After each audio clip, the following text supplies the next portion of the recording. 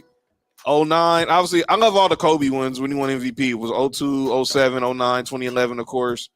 But if I had to pick one that didn't involve Kobe, obviously that have no where Kobe wasn't involved. I go back to 96 in San Antonio. Jordan's first All-Star game out of retirement. It was in the Alamo Dome. Suspension. Just saying. Him, Shaq, Reggie Miller were the starter. It was him, Shaq, Penny, Grant Hill, Scotty. Scotty won the All-Star game in 94, MVP in 94. By the way, you know that All-Star game was crazy. Charles Oakley was an All-Star that year. Are you kidding me? Charles Give would never props make to the it. Big Oaks. He better be. I hope he goes back to the Garden, even though that'll never happen. But Oh no. Yeah, they doing Oak dirty, man. That's sad. He a Knicks legend. There's no reason for him to be treated like that. That's kind of that's because of Dolan, man. That's because of Dolan. He's Dolan's just trash. You ain't gotta tell us, man. I mean, the fact that you having facial recognition at the Garden. I mean, come on, dog. Yeah. That's pretty ridiculous. Between that and the Spike Lee incident too, I'm like, oh my god, it was so much crazy stuff going on with the Knicks at one point. It was just ridiculous. But at some point, if you spike, I know you got loyalty. I know you bleed orange and blue. But when is enough enough? But man, if he ain't Spike ain't stopped going by now, he ain't gonna never stop going. Because if you continue to patronize this team with an owner who treats you this way, then you're part of the problem. I think he sees it as because I 100% agree with you, but I think he sees it as a thing where he supports the team and everything more than anything else. And I guess regardless of how the owner is, or whatever, I guess he's willing to deal with it because I guess he's been used to it's part of his routine. But me personally, I agree with you. There's no way. I don't care. I'm gonna go in there for 50 years. You disrespectful to me like that, and I get treated like that up over here. Nah, I'm not going back over here till you sell the team. Kinsey brought up another point. They did the same thing to Patrick Ewing when Georgetown played Villanova in the Big East tournament. Yeah, I remember how that. do you not recognize Patrick Ewing? It's like, do you not Are know? you kidding me? Man, never mind, dude. Being in New York and not recognizing Patrick Ewing is crazy. A lot of people. That's because people my age, they just don't know. They just don't realize how great Patrick Ewing was. I mean, wasn't he like the first dude to have his own shoe company? Yeah, Like yeah. the Ewings, even Ice Cube even talked about a song called Steady Mobbing. Oh no, trust me. We know. Uh-oh. You gotta tell Yeah. though. Be careful what you say about Ice Cube and Josh might. Yeah, Josh for sure gonna say some disrespectful about Ice. But yeah, I know Steady Mob is one of my favorite Cube songs. So put on my put on my Ewings. You know it. I still rock my Ewings to this day, man. I love them Ewings. Obviously, so back to the All-Star game. Like another thing I thought also is the problem: location. Oh, location is everything. Oh yeah. I think All-Star games are like real estate. Location matters. And you look at where they've had the last 5 All-Star games. Charlotte, Chicago, Atlanta, obviously during the pandemic, Cleveland, and now Utah. And then next year is going to be in Indiana. And Milwaukee just put a bid in. Are you kidding me? Milwaukee. Let me say this, and I talk Nothing against the people who look at the show from Milwaukee. nothing against Milwaukee. Nothing against Milwaukee at all. But y'all got to stop putting the All-Star game in these cold weather cities. And I really personally think Adam Silver has a problem because a lot of these guys, when All-Star weekend came around, they were there for the whole weekend. But you had guys who reported on Friday. Mm-hmm. You had some guys who reported on Saturday. You had some guys who reported the day of the All-Star game on Sunday. Because nobody wants to be in freaking Utah. And that's what I was trying to explain. I was saying to our girl Siobhan, shout out. Nate, she was explaining like Utah is beautiful, but I mean the fans are going to show up. But you also got to think the players don't want to be there. I think they don't want to be there because not just the weather, other reasons. And we talk Yeah, I mean, a lot of people talk about Boston being the most racist place. Utah is definitely in that convo. Oh, and Indiana is. Then they try to go to Indiana right after that. So you're going? Yeah, that's crazy. You think about Utah? You think about Indiana? Indiana's as Charles Barkley said in the Reggie Miller 30 for 30. Mm-hmm. That's the birthplace of the KKK. Exactly. But we're gonna have an all-star game there. I felt the same way like when the NFL did that for a while. It was over here having the Super Bowl in cold weather cities. Like, why would you want to have the Super Bowl in New York? And when it's like -2 degrees outside right now, like it's like, come on, man, that's crazy. Or it's a chance of snow happening in the Super Bowl. Like that's unheard of. And here's the thing, and Brian Windhorst said this yesterday on First Take. Excuse me. Mm-hmm. All these cities that you think about the last 3 cities that had the All-Star game. Mm-hmm. You think about Cleveland, public funding for renovations. Mm-hmm. Utah, public funding for renovations. Mm-hmm. Why is Indiana getting public funding for renovations? Why is LA and Milwaukee putting their bid in? They're finishing renovations. That is football weather. Like, you don't want these dudes. Look, man, All-Star weekend, obviously everyone, all the parties that happen there, Jordan's birthday. And look, I know everyone say, well, they're indoors. Well, they still have to go outside eventually. I mean, besides all the obligations they made going from making appearances because of their brands and this and that, you want to have some fun. Yeah. You know, and the last thing you want to do is like go to a cold weather place. I mean, if you want to go to Cali, I mean, if not Cali, if you want to go to Arizona, I mean, Arizona ain't that bad. No, it's not. It's not bad at all. Hot weather and the taxes ain't that bad compared to places like Cali and Jersey. Right. Mm-hmm. You're absolutely right. I just think they dropped the ball on this. And Adam Silver, he spoke yesterday, you know, during the All-Star weekend, you know, his state of the NBA. Low management is an issue. Some players talking about, you know, they just need time. How much time you need? You're off for a week. So I want to hear about that time stuff. And I was hearing, like, while I was listening to Mason Ireland, could we possibly see the end of the All-Star game? Hell no. There's no way in the world they're going to end the All-Star game. No, you're not. The All-Star game is not going anywhere. It generates so much money. You really think they're going to get rid of the All-Star game? Stop. It's not. Look, it's not that far gone to the point where you got to talk about that. It can definitely be fixed. You know, it can be. I don't know. At the very least, make it be a competitive pickup game or something. You know, you got to play no top-notch defense or anything, but you know, at least make the person's job a little difficult or something. You know, and not like that. I thought the All-Star game was where you're supposed to flex your skills anyways. Kansas said they're doing this on purpose because they don't want these players in trouble, in my opinion. Man, players they'll find trouble regardless. It don't matter if it's man. They don't Utah to Vegas. They don't care. They don't care. Yeah, you can find trouble anywhere. Oh, well, we know that, but you wouldn't. There weren't none of them in Utah. Oh, there's some bodies in Utah. Well, maybe you're right. They don't. Oh yeah, they'll find them. They'll find them. They're definitely there. But yeah, you gotta have it in better cities, or they don't want the fans, or is it they don't want the fans to go? Okay, that's what Beto says. Lay says cold weather won't stop the thotties from being in Utah, from being also. Of course they won't. Nah, they ain't gonna stop nothing. But yeah.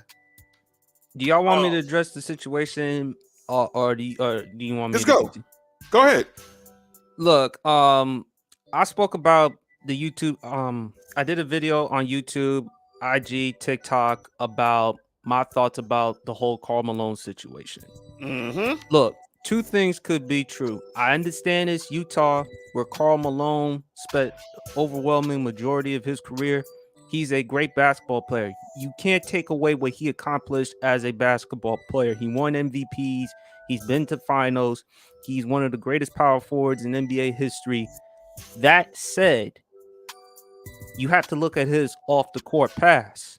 I agree. And if you look at his off-the-court pass, Karl Malone did impregnate a 13-year-old girl. Karl Malone did harass Vanessa Bryant. Don't get me started. Huh?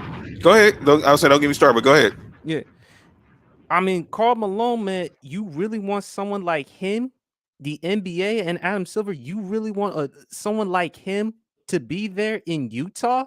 given his off the court past, no one cares about Karl Malone's off the court, his game. No one cares about how great the basketball player that he was now. In there, to a lot of people's eyes, he's a pariah. Look, I'm not saying that Karl Malone can't live his life, but the NBA, you bring him in, and the other problem I have is the media. You would think that the media, and it's well documented, of his off the court history and so on and so on. I mean, it's just shocking to me that the media overlooked all of that, and I just don't get it. I just don't understand it. I get that he's a great basketball player. I'm not taking anything away from what Karl Malone accomplished as a basketball player. Two things could be true, I but at agree. the same time, as a person, as a human being, man, I mean, look, we killed R. Kelly for all of his mess. Why can't we do the same with Karl Malone? Now, maybe because R. Kelly, Karl Malone, that's an entirely different situation, but I don't know. That's just me.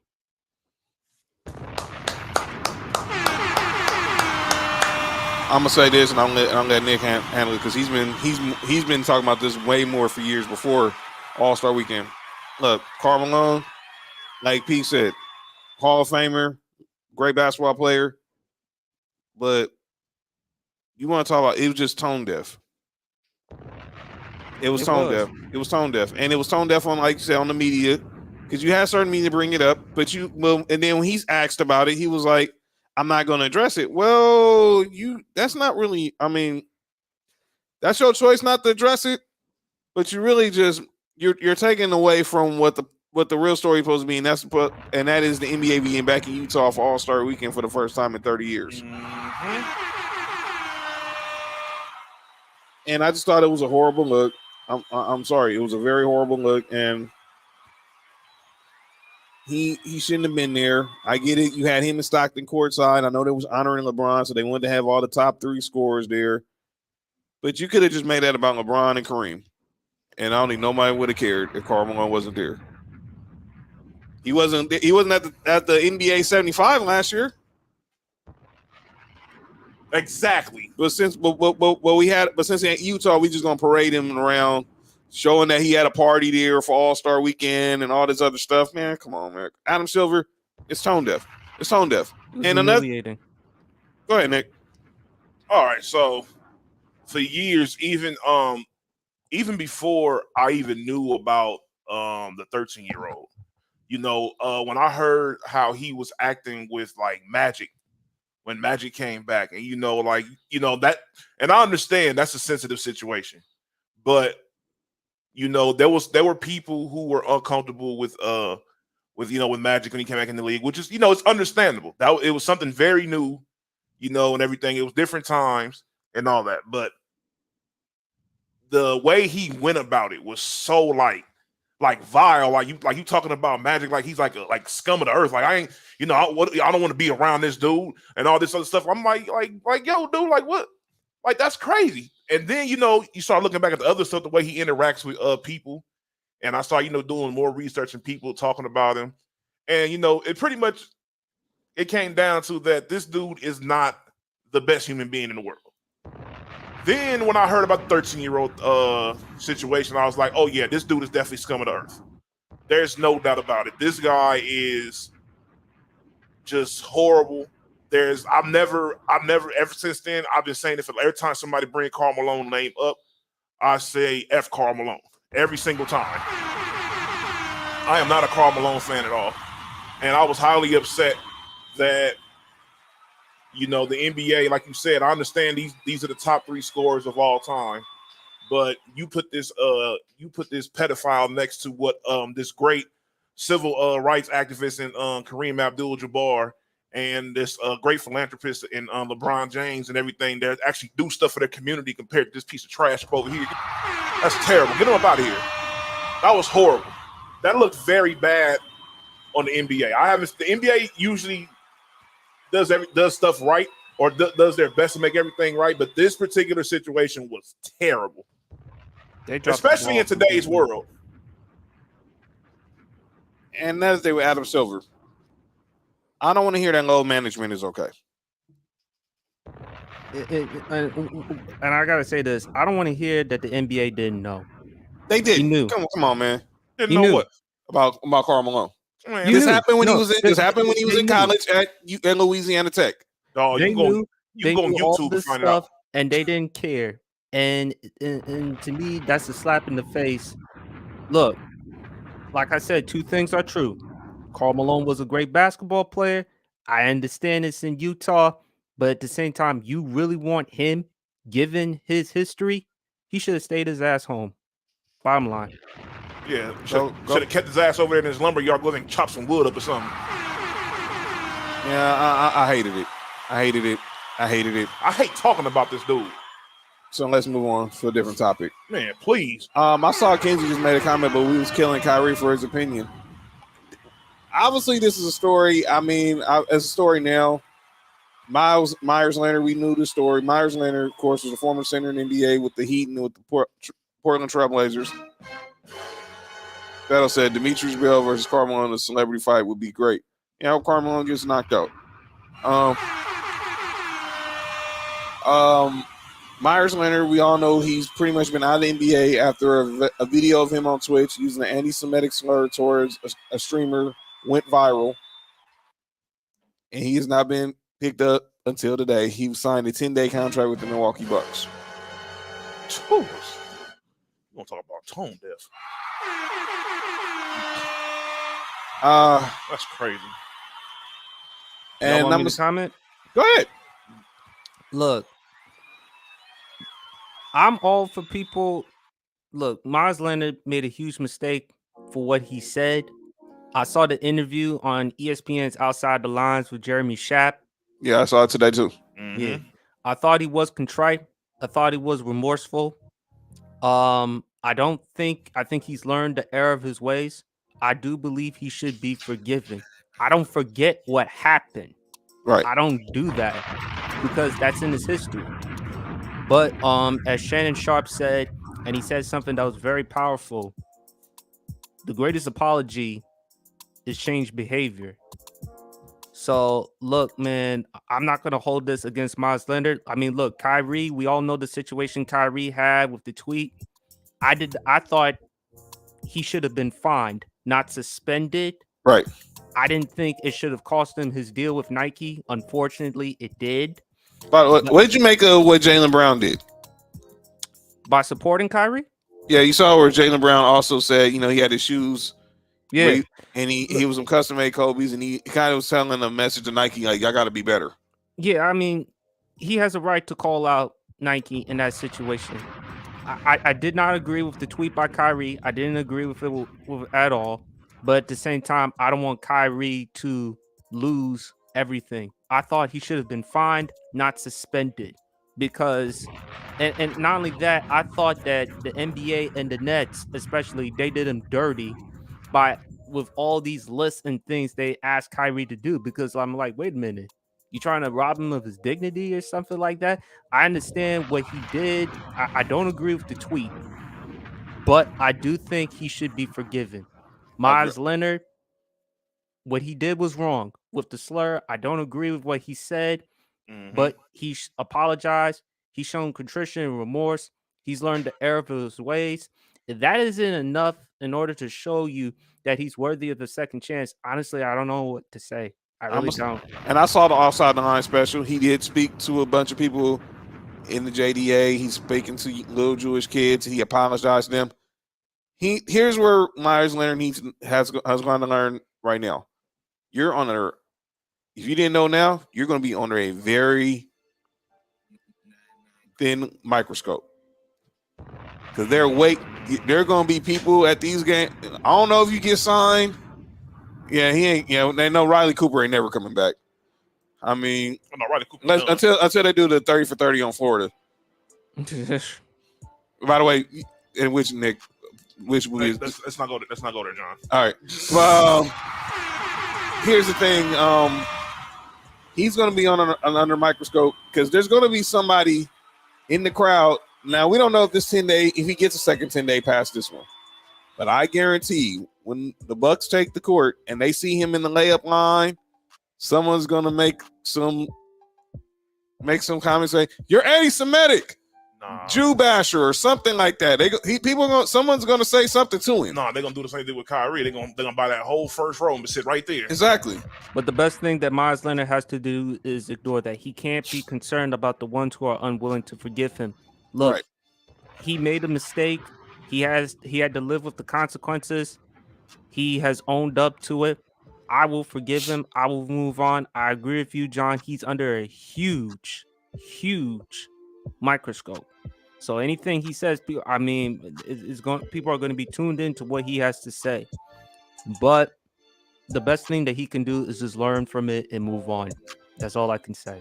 Speaking of other moves, there was a big move made on Monday that hasn't been made official. I mean, it's being reported, but it hasn't been made official yet, but it is pretty much signed, sealed, and delivered.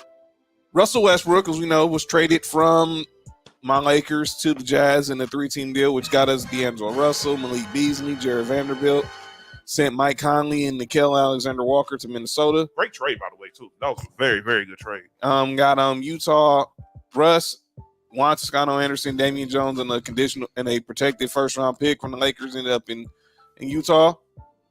But it was reported yesterday from Adrian Wojnarowski that Russell Westbrook has finalized the buyout with the Jazz, and he's going to be signing to the Knicks, Los Angeles Clippers.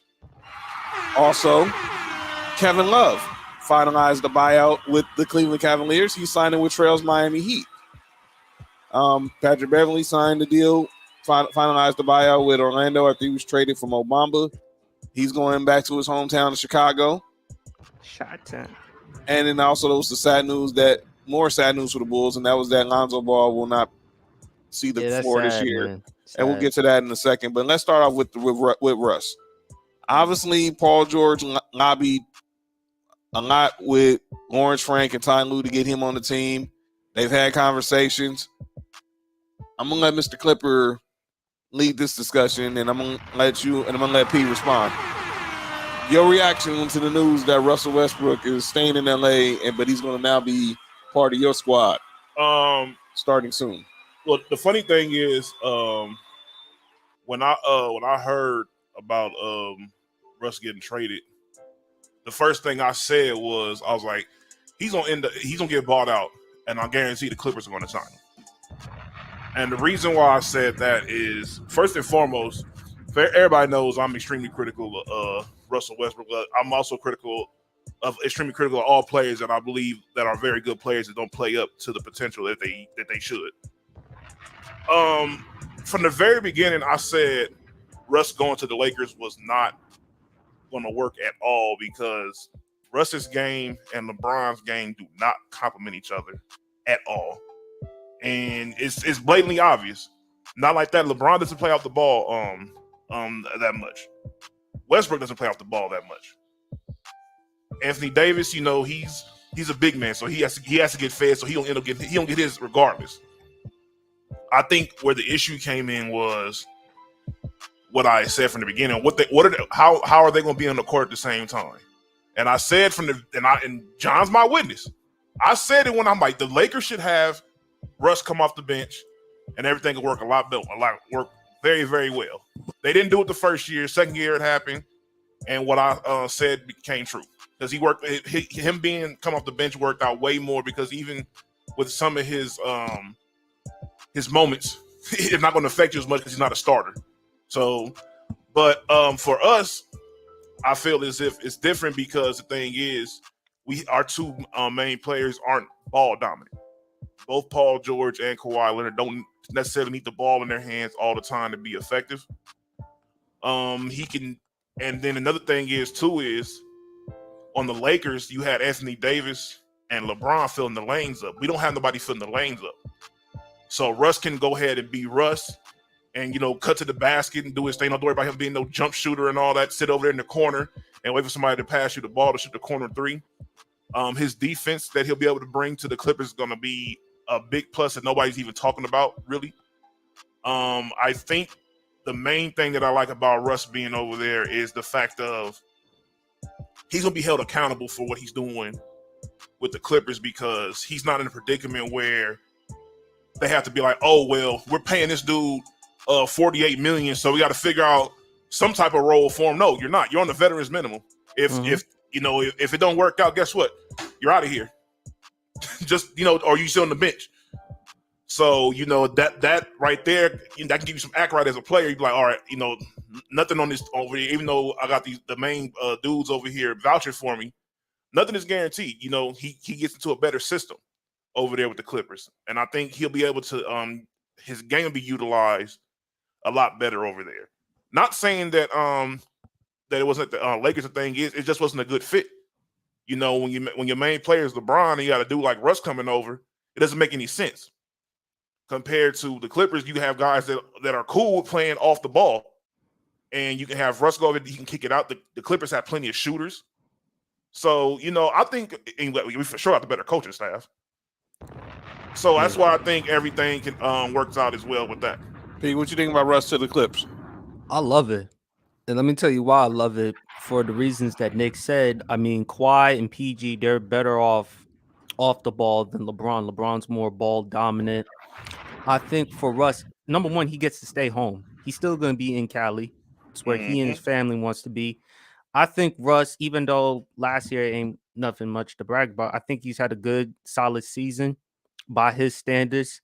I just think for him to be in LA and to be with the Clippers, clearly they're in a much better position as far as basketball than the Lakers.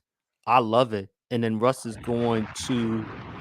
I think Russ is going to be mad, that rage. And then not only that, though, Ty Lue's going to hold him accountable. I like Ty Lue. I think he's a damn good coach.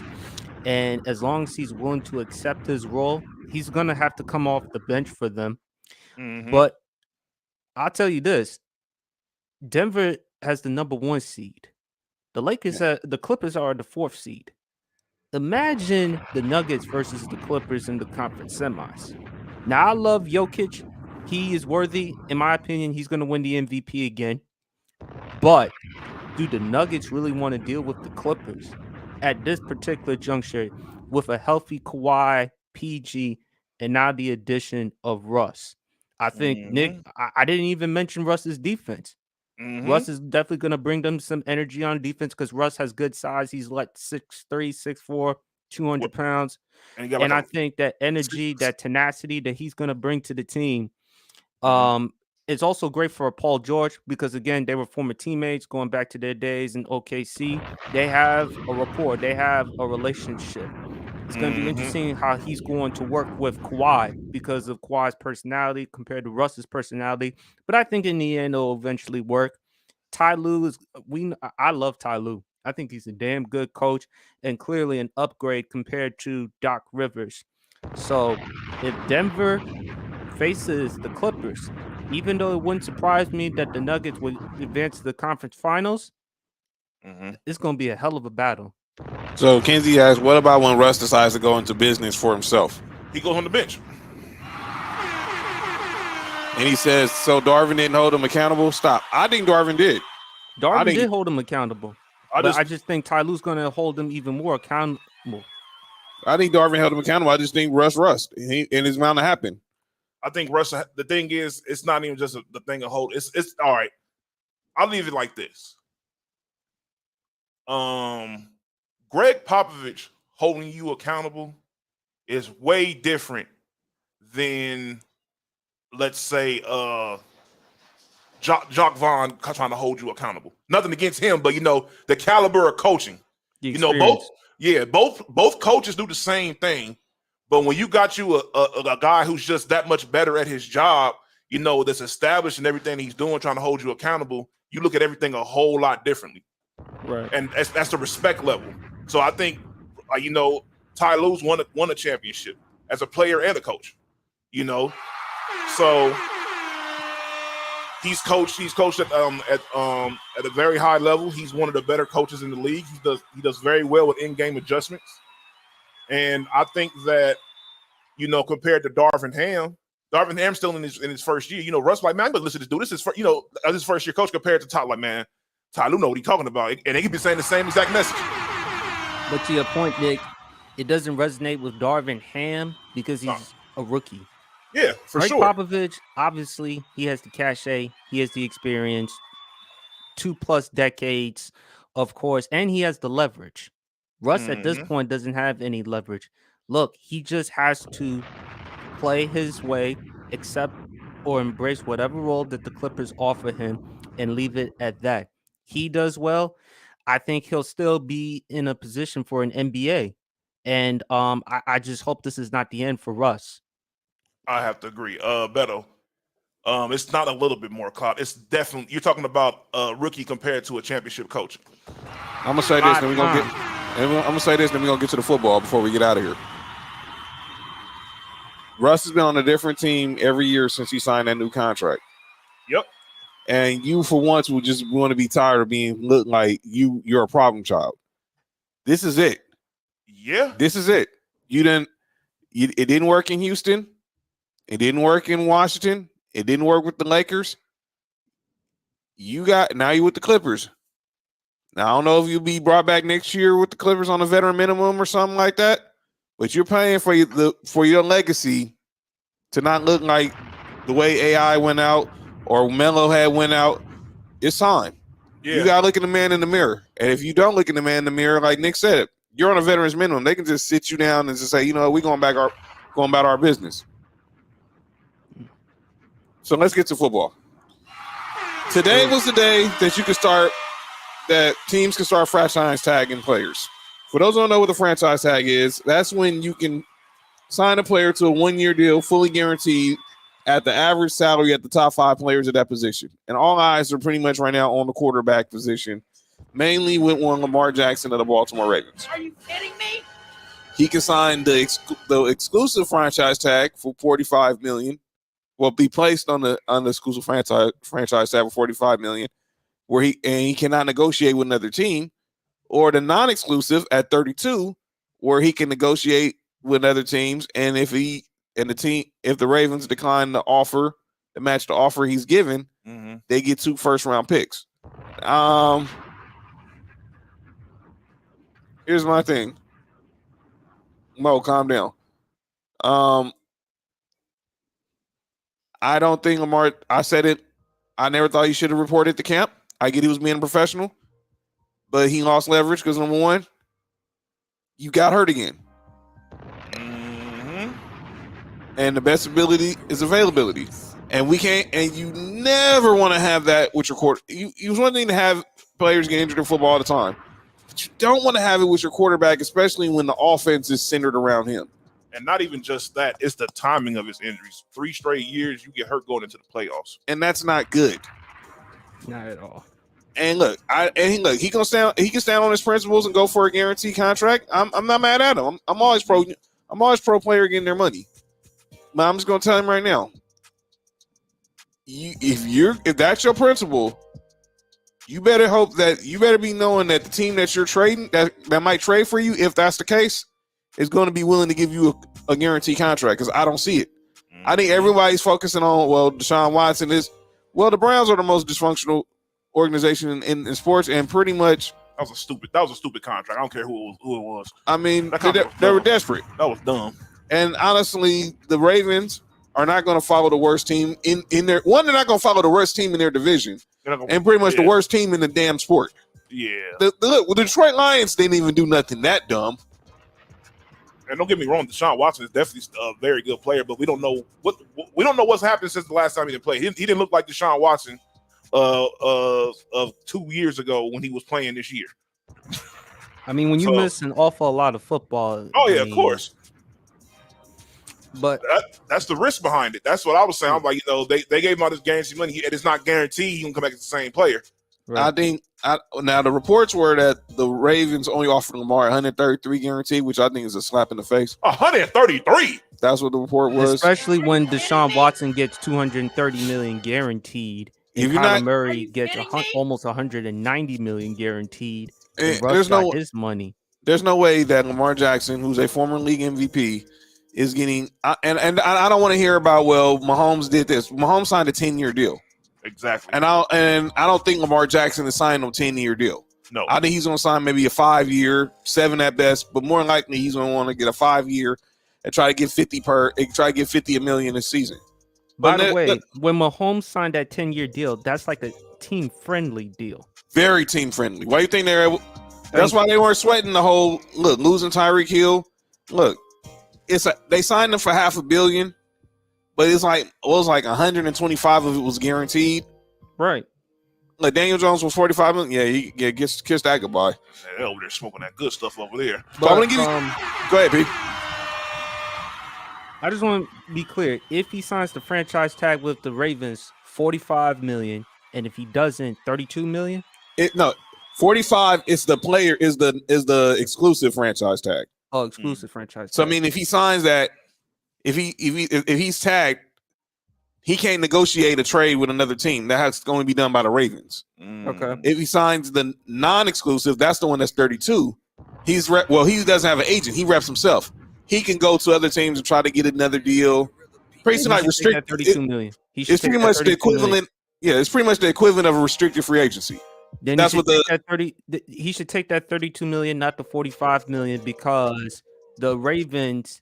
It seems like he has like a no trade clause if he signs that $45 million, so he can't determine where he wants to be traded. Look, I did a video on this earlier on YouTube. I sent it to y'all.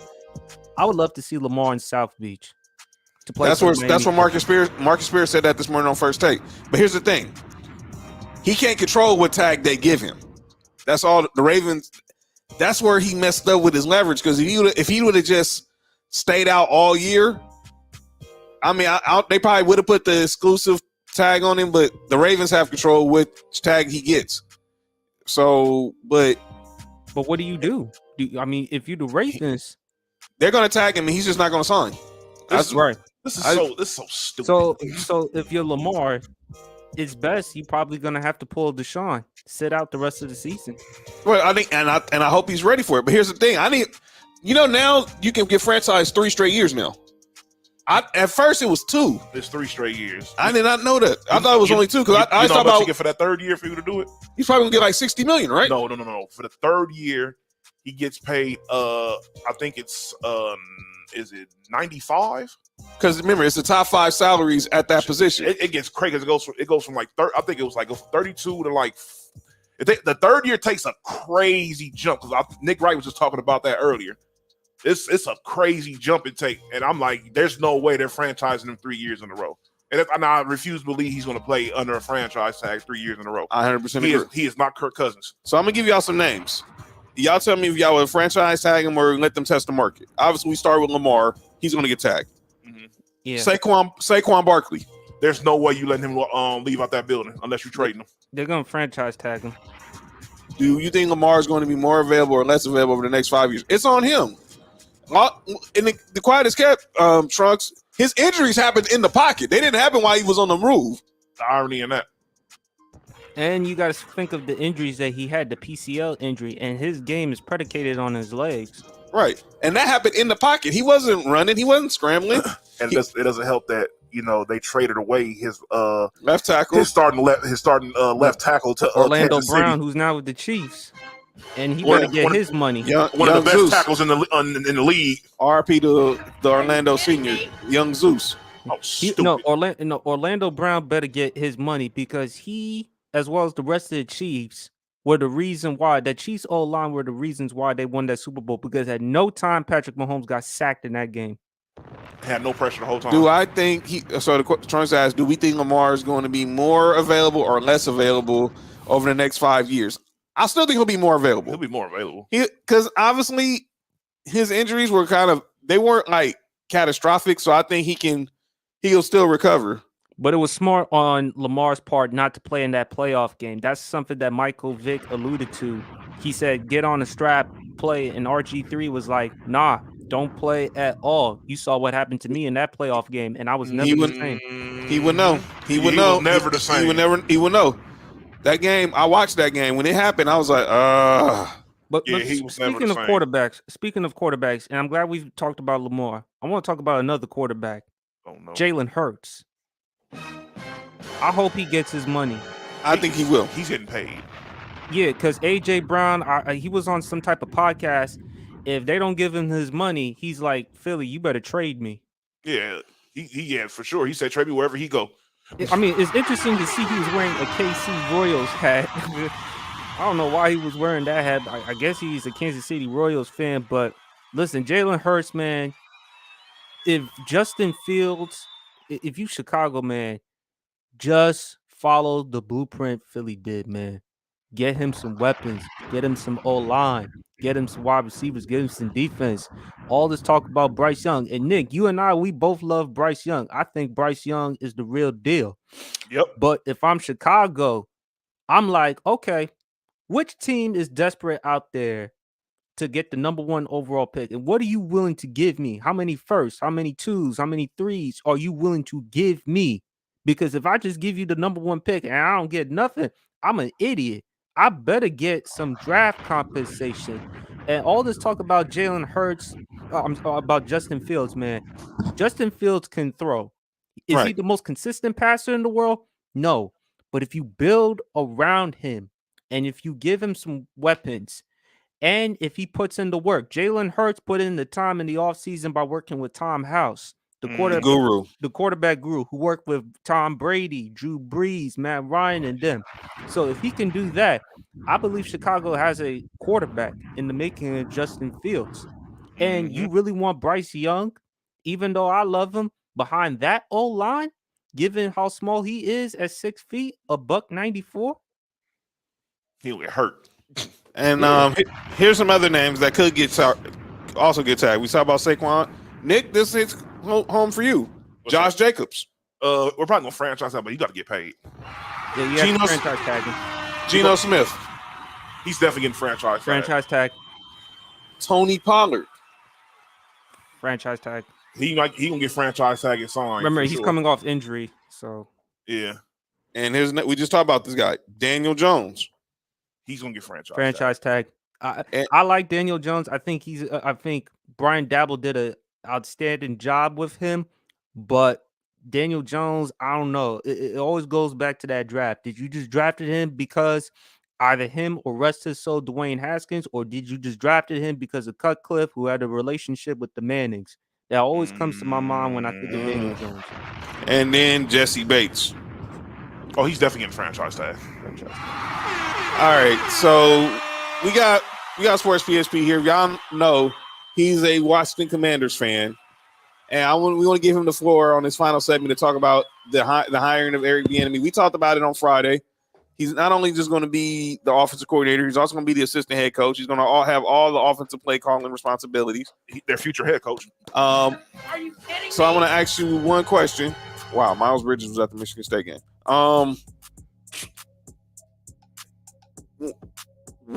First of all, I'm gonna let you get your reaction to I love it. to the hiring, and then did you hear what LaShawn McCoy said about?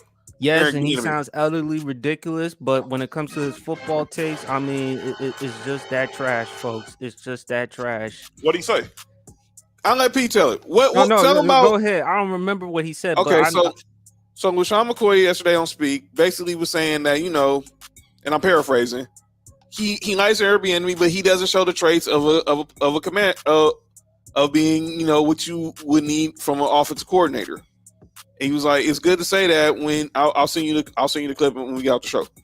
But he basically saying that Airbnb is cool, but it's easy to be an offensive coordinator when you got Patrick Mahomes, Tyreek Hill, Travis Kelce, and then you have Mahomes, Tyreek Hill, and Jamal Charles, who all came to his defense. look, I like Shady, but man, stop. Let me ask y'all this question: did anybody, Eric Bieniemy, and not only that, Andy Reid, but I will say this with Eric Bieniemy, Matt Nagy, Doug Peterson, they were offensive coordinators. We brought that up on Friday. And didn't call Did a they play. call plays? Not a one. Okay. Okay. But suddenly, EB, he doesn't get. Even Andy Reid has admitted he's called some plays. By the way, So- I actually just DM'd it to our group chat. If you want to play it? Okay. Go ahead. So we'll let Nick find it. But yeah. So, but yeah, I was happy for him. Look, and I talked about this on Friday. This was the first time he actually showed genuine emotion. Yeah, in a report from Josina Anderson, basically saying he actually cried about because he knows that he wants to be a head coach. I think no one wants to be a coordinator forever. He's Right. earned the fact to be a. And You're what I too- love about it, for Washington, even though we have our issues at quarterback with Sam Howell or Taylor Heineke is better than Carson Wentz, although they ain't much to brag about. Washington got some nice pieces with Terry McLaurin and Curtis Samuel. And not only that, we could finally end this narrative. Who's calling the plays on offense? Ron Rivera is responsible for the defense. That's He's right. not responsible for the offense. Eric Bieniemy is going to be responsible for calling the plays on offense. So for those, go ahead. go ahead. So before let Pete respond to this, so y'all didn't hear it. Here was LaShawn McCoy the other day. Be reminded, LaShawn McCoy won a Super Bowl with the Chiefs, never seen the field. He won a Super Bowl with the Buccaneers, never seen the field. Over there, a week and a half. Here's his take on Eric Bieniemy going to the Washington Commanders.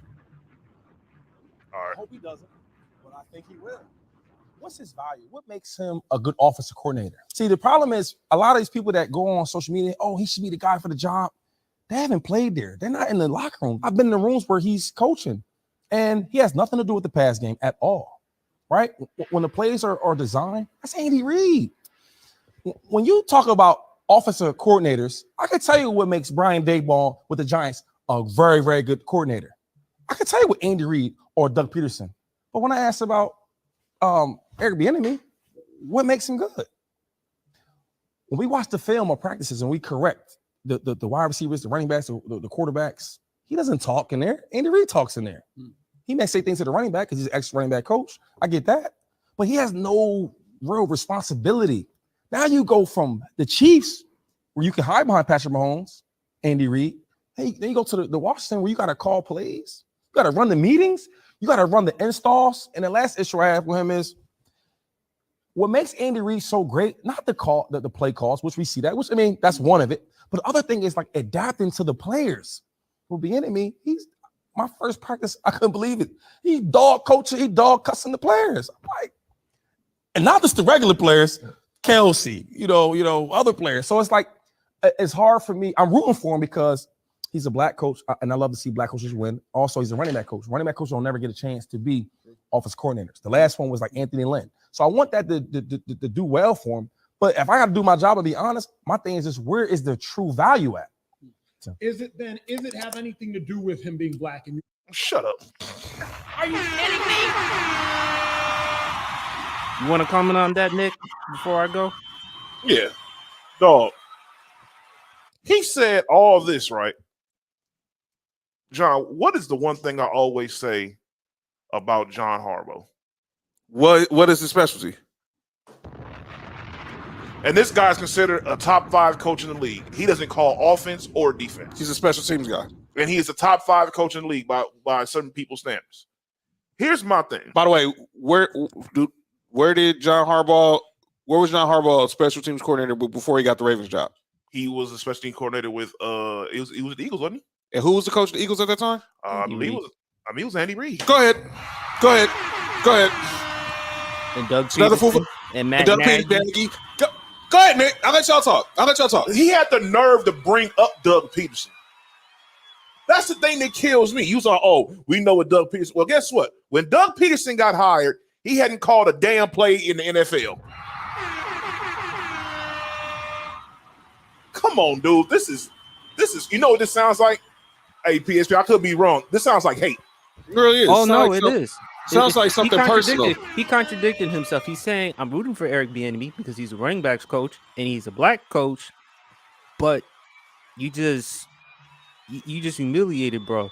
We've seen coaches under Andy Reid that haven't called plays, but they got head coaching jobs.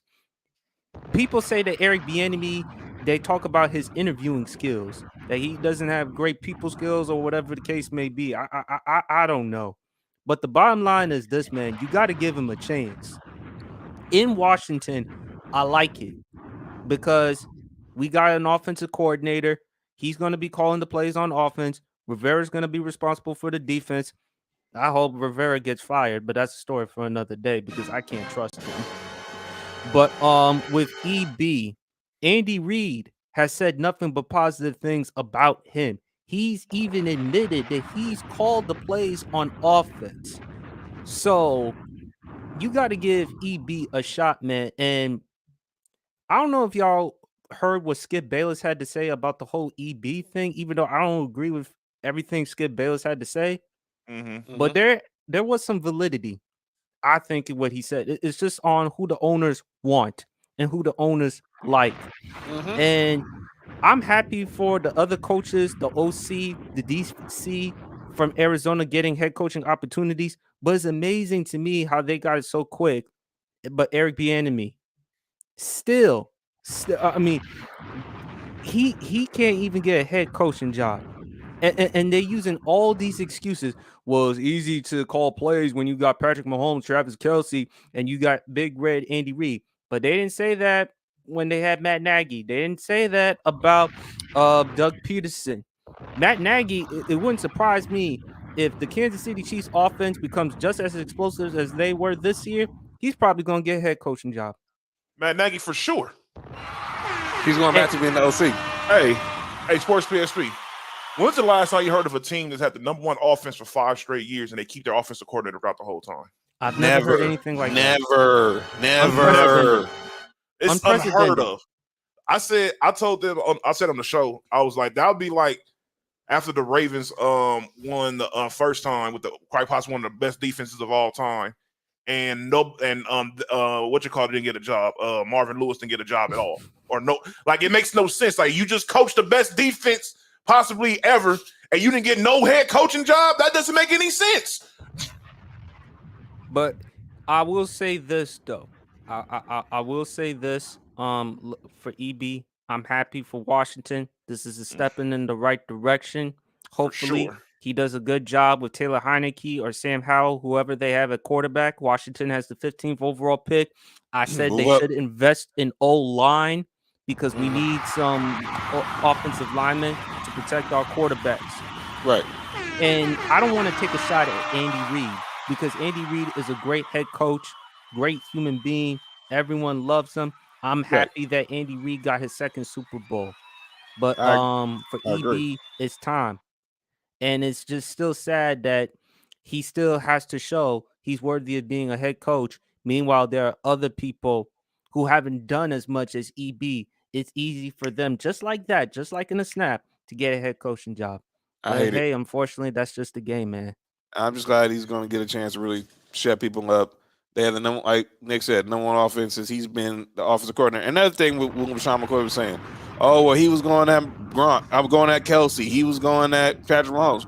Gronk tells stories that Belichick did the same thing to Brady. That's happened. That's called coaching. We've seen Eric Bieniemy. Like, there ain't no surprise. We've seen Eric Bieniemy and Patrick Mahomes had disagreements on the sideline during games. But that doesn't mean they can't work. That doesn't mean they can't produce. Brady got into it with Bill. Remember the infamous Bill O'Brien? Bill O'Brien. Come on, man. Against who? And which team were they going up against when Bill O'Brien and Tom Brady were going after each other on the sideline? Am I mistaken? It was the Chiefs, right? No, it was Washington.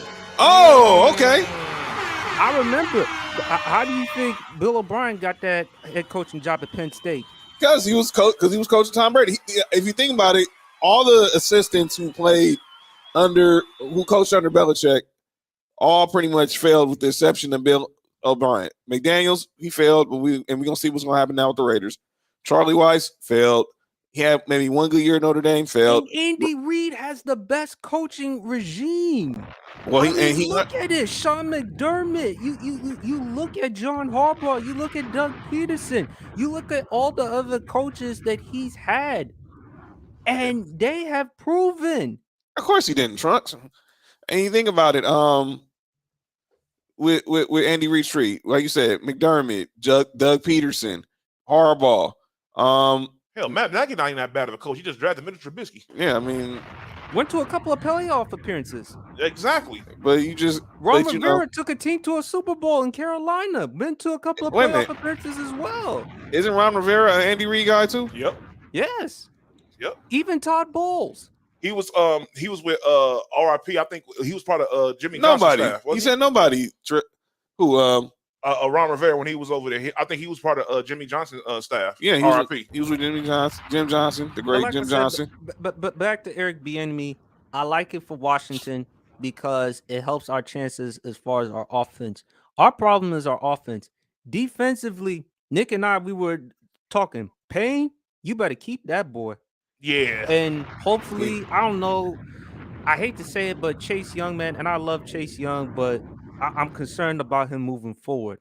Well, With the there's already good, talk about them not. They're still on the fence about picking up his 5th-year option. It's That's- understandable because he's at the injury problems. But here's the thing, he's extremely talented, and the last thing you want to do is let this dude leave your building and he gets healthy. I don't want that. Exactly, and you will look like fools for letting him walk out that building. I don't think they letting him walk out the building. You took this dude with the number 2 pick. All the guys y'all got on defense in the last few years, where it was Jonathan Allen, Darren Payne, Chase Young, Sweat, all these guys, man, y'all done invested in. There's no way, y'all. There's no way I don't see you boys. But speaking about the NFC East, I Uh-oh. was laughing. It's gotta be something about the Cowboys. It's gotta be something about the Cowboys. I knew it. They intrigued with CJ Stroud. Yeah. Well, I'm intrigued with trying to. Well, let me shut up. Let me shut up. Yeah, I'm intrigued with CJ Stroud. Yeah, really? Yeah, okay, Jerry. Time out. You have a team. He's intrigued with CJ Stroud. It's the Cowboys, man. No. John, let's break down technically how much this does not make any sense. None. I understand about CJ Stroud everything, but guess what? This team isn't a struggling team. This team has a bunch of good players that are in their prime. They are in win now mode. If you're going to make a trade or make an upgrade from Dak Prescott, don't go after the young dude. What you do is you make the blockbuster trade. Go after Aaron Rodgers. You call Baltimore about Lamar Jackson.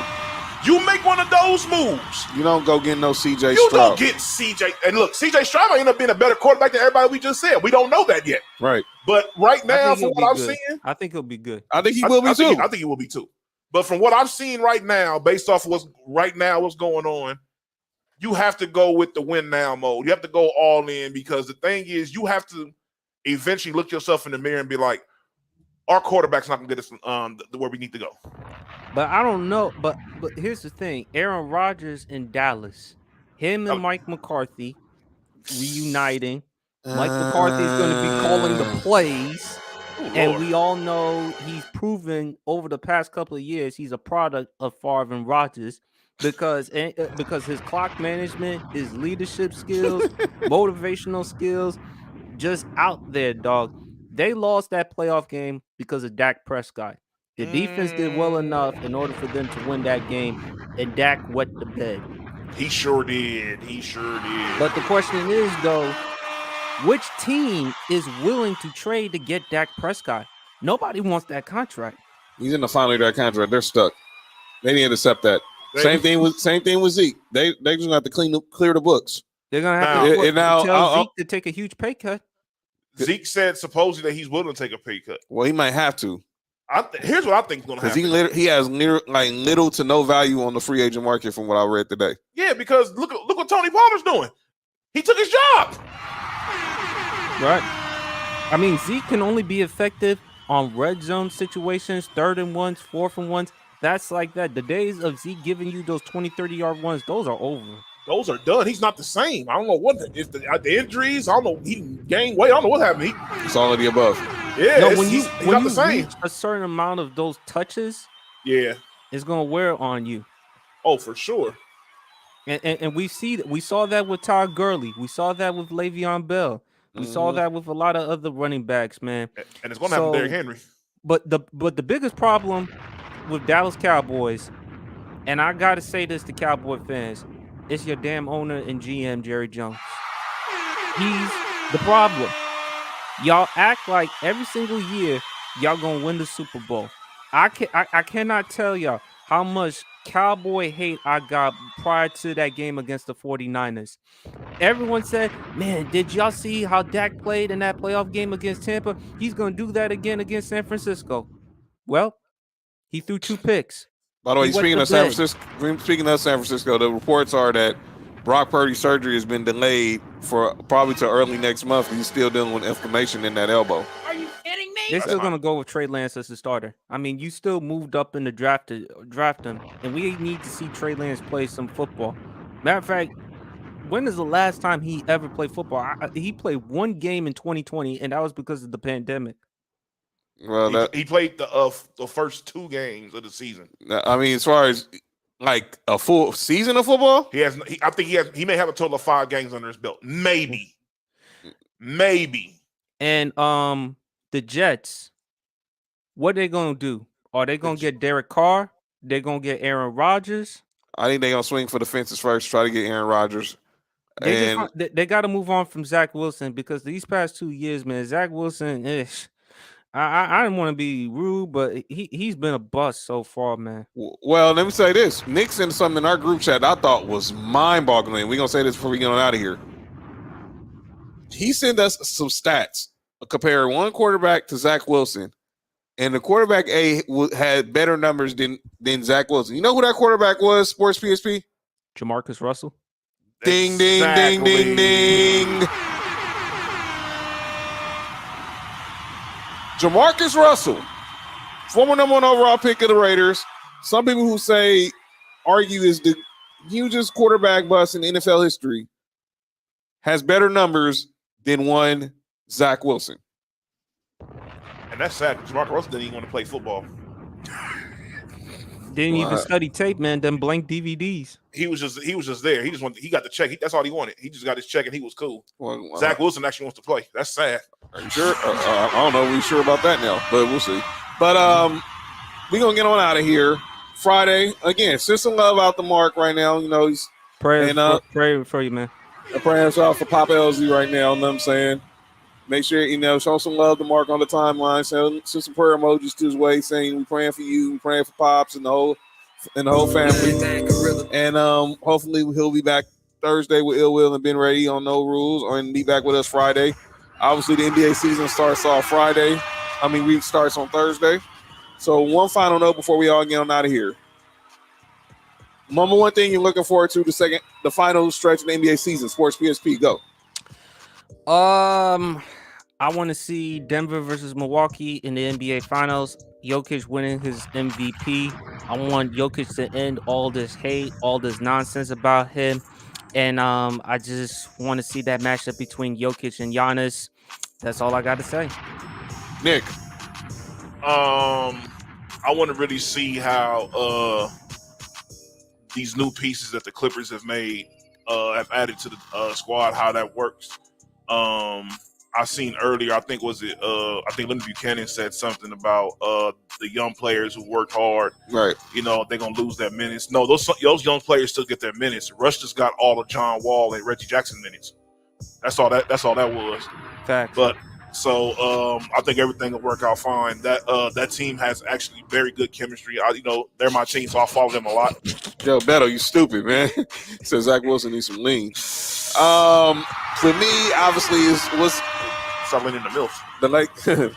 The Lakers, these final stretch, these final 23 games. Can LeBron and AD stay healthy? Can these new guys continue to trend upward? And can Darvin Ham have a set rotation? Because obviously, look, there's going to be some hurt feelings with these final 23 games, the way they pretty much trended with the rotation in that game against New Orleans. Lonnie Walker's out of starting 5. He pretty much didn't play until garbage time. William Gabriel was out the rotation. Rui went to the bench. And look, I like what I saw from D'Lo. I like what I'm seeing from Malik Beasley. Jerry Vanderbilt's a dog on defense, but I want to see can these guys focus on the prize of making sure we get to the playoffs? Shout out to L. Duncan. And can we get to, instead of focusing on your own personal good because you're on 1-year deals? One word for Lakers. Prayer. We need it. I'm going to be honest with you, John. We need it. I'm saying this right now. Y'all might as well go ahead and dock this right now. I think there's going to be some crazy major changes on your Lakers next year. And I think it's going to be from personnel to head coach to front office. I think I just have a funny feeling something crazy is going to happen this offseason. Pelinka could lose his job. That's what I'm saying. It could be Rob Pelinka. It could be, I don't know. Maybe y'all don't have AD on your team next year. Something crazy is going to happen this offseason, dog.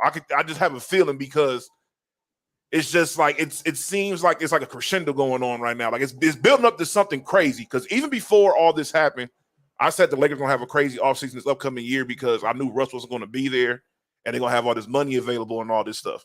By the way, But even more now is even crazy. I don't know. It's going to be something crazy happening. shout out to our boy Vince. He had me on his podcast yesterday, talk some Broncos. He also DM'd me about, and we'll talk about this on Friday. Jeannie Buss responding to people in their DMs about the Lakers.